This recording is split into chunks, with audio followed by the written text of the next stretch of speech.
Happy St. Patrick's Day, everyone. Thank you.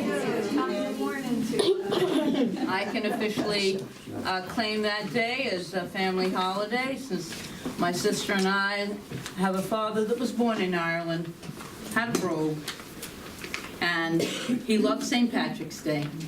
So it's a holiday. It's also my brother is born on St. Patrick's Day. So and Aiden, Karen's son, is born on St. Patrick's Day. So it's a lot of celebration. Maybe you were born on St. Patrick's Day. I don't know. But this week, because I wasn't here for the first two Sundays, so it would be the month, we are discussing the luck of the Irish, if you will, the luck of the humankind. Since this is St. Patrick's Day, we're going to tie it all in. I really wished I had a pot of gold to put right here after that song Over the Rainbow, right? That was very beautiful. Thank you. But before we move on to our exploration, and because today is St. Patrick's Day, I have a little St. Patrick's Day trivia for all of us. St. Patrick's Day, as you know, is always on March 17th, right? Which is the acknowledgement of the death of the patron saint of Ireland, foremost patron saint, St. Patrick. And this day was established to commemorate him and the arrival of Christianity into Ireland, if you didn't know that. Traditionally, it has been celebrated, as most of you know, in public by big parades, which my sister and I used to march in with our school in New York City, Manhattan, Fifth Avenue. And so we really used to celebrate St. Patrick's Day in our family. It was a big deal. But the wearing of green is part of it. And also, what seemed to have gone with it is the consumption of alcohol. And here's a question for you, which I didn't know until I looked it up. Do you know why this day has been associated with alcohol? Well, it was a long, long time ago, in a galaxy far, far away, the church lifted the Lenten, you know what Lent is? Yeah. Okay, the Lenten restrictions on drinking alcohol on this one day. On this one day, and the people took full advantage of it. Not advocating. In fact, half my family's in recovery, and the other half probably should be. Not advocating that. I personally don't usually drink, so not advocating that, but I'm just giving you some trivia. So I'm really not sure with this whole idea of green beer, where it came from. You know, that I don't get. That's kind of a new thing, so maybe you can tell me afterwards. But the wearing of the green clothing has always been there. So our work today is inspired by luck research. There's actually been research done on luck. And this one book that I found is done by Dr. Richard Wiseman. And it is laid out in this book entitled The Luck Factor: 4 Principles That Will Change Your Luck and Your Life. So we're talking about one of the 4 principles today. And we're going to look at this principle in detail. I think it's going to apply to most of us because we're all alive, we're all human, we all go through these things. So this is the principle. Lucky people turn bad luck into good. Let's see how we can do that. You remember those air quotes around lucky, because that's usually what we do. Yeah, I feel really lucky today, you know. There are times when we feel like, and if you've seen this comic, Calvin and Hobbes, anybody seen that? It's an old comic. I don't know if it's still in papers. I don't read them. But anyway, Calvin is talking to his stuffed tiger, Hobbes. And he says, you know, Hobbes, some days even my lucky rocket ship underpants don't seem to help. Lucky people don't rely on lucky rocket ship underpants or any other Lucky Charms, right? To have good and to turn life situations around. In Japan, there's a common good luck charm called the Daruma doll, and it's named after a Buddhist monk, not a monk, but the monks. And these were the monks that sat in meditation, the heavier ones, the round ones, but this one didn't have arms, didn't have legs. So it's an egg shaped with a heavy bottom. What I did bring, I have a prop. It's not St. Patrick's Day, but it's Santa Claus. But it gives you the idea of where I'm going. This is what we're using so I can get this Daruma doll concept across to all of us, okay? I'll go over there and knock it down in a minute, and we'll see what it does. Lucky people are very similar to the Daruma doll. It is not that they never encounter challenges. We all encounter challenges in life. But it's when you knock it down, it stands right back up again. So when we get knocked down, do we stand back up again or do we stay down? That's a choice. That's a choice. And just like my Daruma Santa Claus doll, you knock him down any way you want, he's going to stand right back up again. You ever feel like the Daruma doll, anyone? Where you keep getting knocked down, but you get right back up, because what are the options? Right? Did anybody relate to that? Yes. Is it just me in my life? All right. So, we often say that these amazing spiritual teachings that we offer don't change the fact that this is life and stuff happens, but it does happen, and it's how we respond to it, and what we focus on expands. So it's about what are we really focusing on, even when we're going through these challenges of life. Because what we focus on can either keep us laying down or can bring us back up again. And the research of Wiseman uncovered why this is so, the secret of lucky people and their ability to turn that which looks like bad into good in several areas. So we're going to look at 3 of them today. 3 ways in which lucky people turn bad into good. And then in line with today's talk title, which is Lucky Charm, we're going to do a little process, very short, at the end, so that we can really align with our doll. So the first way that lucky people turn bad luck into good is that they see the positive in the bad luck. They see the good in the circumstances that arise that look so bad. So we can equate luck with good. We can equate luck with negative or positive. So that's where I'm using the word luck, because I don't believe in luck.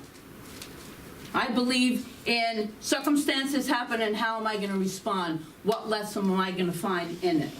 In 1995, a wounded 35-year-old woman named Anat Ben Tov gave an interview from a hospital room in Tel Aviv. She had just arrived and survived after her second bus bombing in less than a year. And she responded with, "I have no luck. I have no luck, or I have all the luck." She told reporters, "I'm not sure which one it is." She's looking at the positive side of it. She's alive.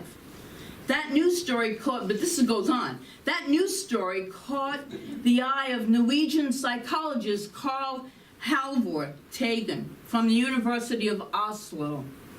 He had been combing through newspapers, a true story, to glean insights on what people consider lucky and unlucky when he saw her interview. Over the following years, he and other psychologists, along with economists, came to discover a phenomenon they called subjective interpretation. Any of you psychiatrists might know what that means, or psychologists. According to Tagan's research, the key to our deciding whether an event is lucky or unlucky, good or bad, positive or negative, okay? It's a comparison we make between the actual event and the counterfactual alternative we are imagining. I gotta take a breathe on that one. Wow. You ever have a situation happen to you or take place in your life? And this is the factual part of it. This is what happened. But then, the other part of it, the counterfactual, is what our mind thinks about the whole thing and the entire story that it makes up about the fact. The fact is this. And then, what do we do with that fact, with our minds? Anybody? We spin it. We spin it. Don't believe your thoughts. Don't believe what you're thinking, because what we can do is make an entire play, an entire book out of this one incident, because our minds spin it, and they spin it, and they spin it. Not always for our best good. Anybody relate to that? Oh, yeah. Okay, good. Make sure you're paying attention.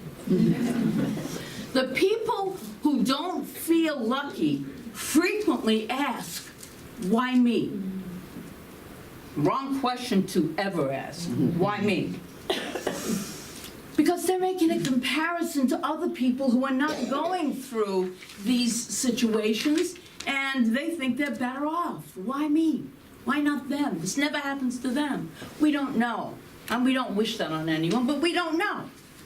The people who feel lucky, they go to a place of, wow, it could have been worse. Wow, this could have happened. I know I do. Anyone else? Yeah. Don't go into the why me. It's like, wow, so much more could have taken place. So that's gratitude. There's a little bit of gratitude in that element of that reaction or response to the situation. And Tagan writes this: both are valid interpretations, but the second one helps you hold on to optimism, to feel the emotion of gratitude, and to weave a larger narrative in which you are the lucky protagonist of your life story. Only you get to write your life story. Remember that.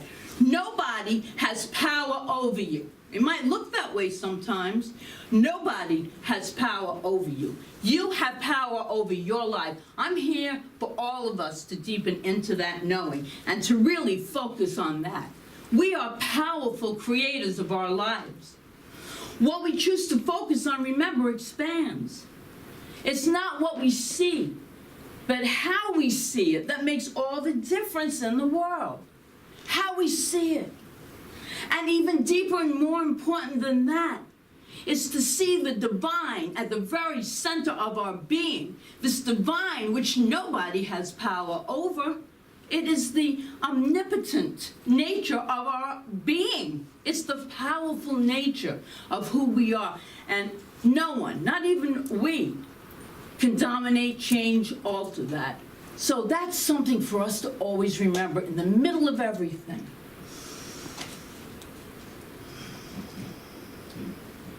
So right in the middle of any misfortune, we and it will be transmuted and transformed when we turn within, when we turn our attention to, wait a minute, is this the truth of my being?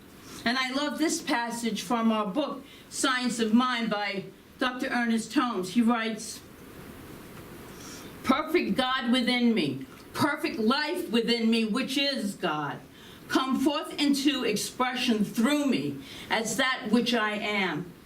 Lead me ever into paths of perfection and cause me to see only good. And cause me to see only good. Just for a moment, think about how an unlucky experience that you might have recently had, might be having it right now. Just think about that. Something big, something small, something in between. It doesn't make a difference. And see the divine in it. See that immutable part of who you are, that eternal truth of your being that can't die. See that as being present right in the middle of the situation. The second way that lucky people turn bad luck into good is that they do not dwell on their misfortune. Don't hang out there. Don't hang out there. They can let it go. Because hanging out there sometimes, and most of the time, is counterproductive. Turn within. Turn within and take the divine guidance that comes to us from that place within us. And I love this true story about famous Italian composer Rossini. Saying that right? Who wrote an opera a little opera that you might have heard of, The Barber of Seville. On its first showing, it was a complete disaster. Wow. Yeah, hisses and boos followed. And after the curtain came down, everybody hissed and booed it. The prima donna was mortified. The leading man talked of suicide. And when they looked for the composer, they couldn't find him anywhere. They were all worried that he would destroy himself. And so they rushed to look for him. They rushed to his house, and they found him soundly sleeping. They woke him up and cried, "Maestro, are you all right?" And Rossini replied, "I was having a nice sleep until you woke me up." They said, "But the opera, it was a disaster, a fiasco." Rossini replied, "Evidently the barber is not good enough, so I must compose something better. That is all. We will sleep on that. We will sleep and discuss that in the morning. Now I'm going to return to my sleep." And as everyone knows, this opera is still playing 100 years later. You know, he slept. He knew he could change it. It wasn't going to dominate and direct his life. In Thoughts Are Things, Ernest Holmes writes this: "As you learn to release all your burdens to the right action of God, you will find that everything falls into its proper place. You let your problems slip away from you, realizing that a power greater than you are and a presence that is within you is ready, willing, and able to guide you in all ways." That is so powerful for us to remember. We are always divinely guided when we turn within and pay attention. When we rise above the problem, we have to rise above and just know that there's always a lesson in every single experience that we have in life. There's always a lesson to help us expand and develop and realize the gift that we truly are. It helps us realize our gifts when we really, that's using right thinking. So my friends, if you are dwelling on an unlucky break you got at work, a freak accident, any kind of experience that feels very unpleasant that you might be going with right now, would today be a good day to leave it behind? Yes. Yes. If your luck and your life, this is the other part, if your luck and your life would change by leaving it behind, by stepping out of it, even though it's still going on. The final way that lucky people turn bad luck into good is that they are convinced that any misfortune in their life, any circumstance, anything, in the long run will all work out for your highest and best good. I believe that everything will work out for my highest and best good, even though it might not seem like it at times. And there's no better thought on this subject than what is found in Romans chapter 8, verse 28. It's written, "And we know that all things work together for good to them that love God, to them who are the called according to his purpose." The key here is together. all things in our life work together. It's not a separate experience. They all work together. And we can evolve with tremendous results when we remember that. We are in control of our lives. Don't ever forget that. We, each one of us, are in control of our lives.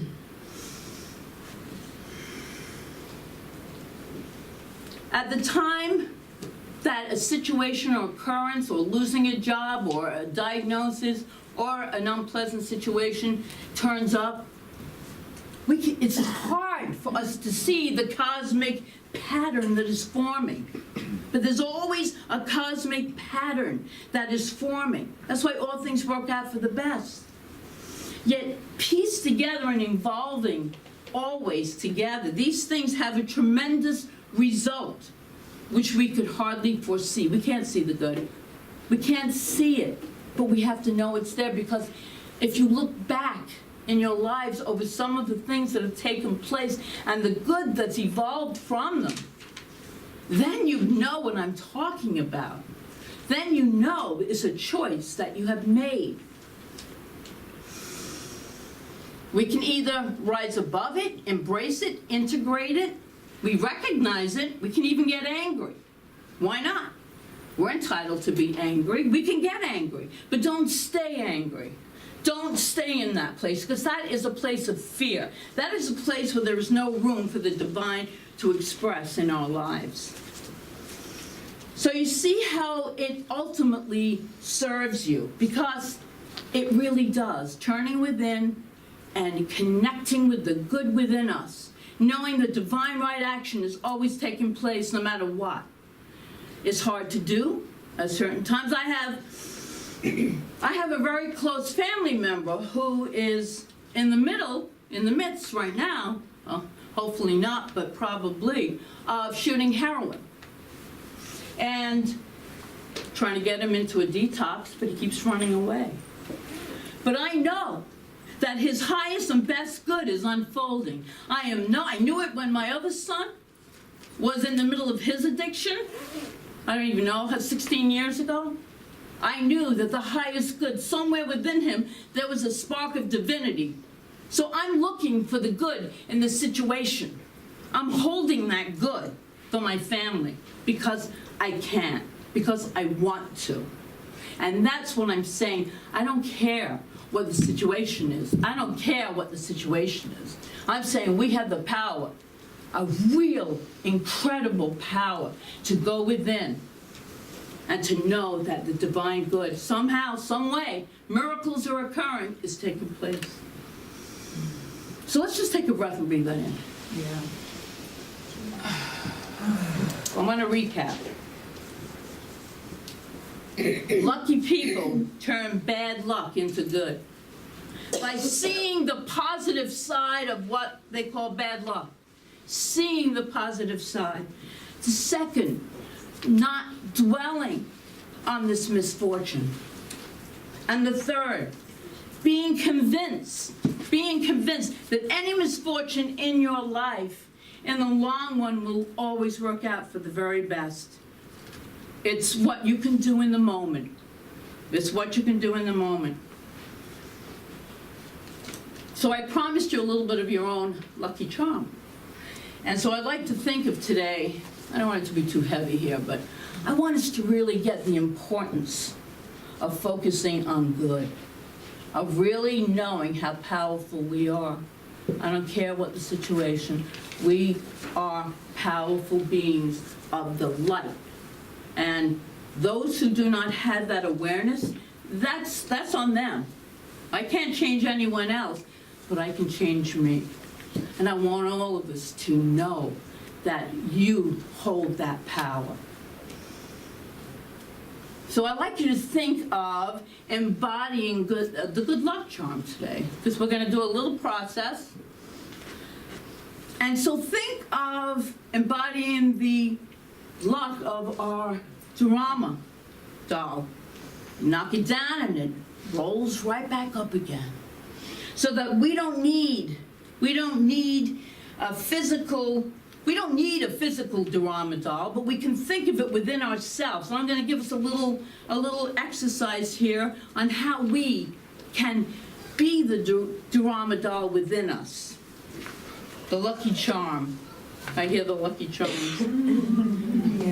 So I'm going to give you a spiritual practice right now. It's really brief, so that you can become your own doll. That if you get knocked left or right, you're always going to land right back up to center. We have 3 energetic centers. We're all vibration. We all know this, yes? Quantum physics is proving it over and over again. We all one on frequency. We're all energy beings. So we have these 3 major centers within us. One is the Dantian, which is the solar plexus. Dantian is a word for martial arts. As many of you know, I have a 3rd-degree black belt in martial arts, so I know that word really well. It's part of my being. It's where I usually come from, good or bad. So I have to really work on it. It's our power center. It's the center of our, it's about 3 inches for women below the belly button and a little higher for men. It's our center of creativity. It's frequency of creativity, of power, of intuition. This is where we hold that in Dantian. And then our heart.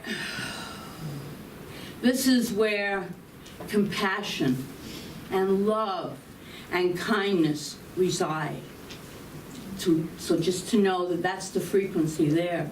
And then we have our heads, which is the frequency of wisdom, of intelligence. We are amazing beings. See how amazing we are? So right now I want us all to, I invite you to close your eyes and take a really deep breath in. And exhale. And so I am feeling the power, the frequency, the vibration in my Dantian, my heart, and my head. And I am aligning all 3. I feel this flow of magnificent energy between all 3. And it is moving in an integrated form, connecting mind, body, soul, connecting all 3 major points of our body. This is our doll. This is the Durama doll. This is where we control our life's experiences. And this is where we decide in all 3 of these centers. And when they are aligned together, they're powerful. We are powerful. So take another breath, just breathe it in.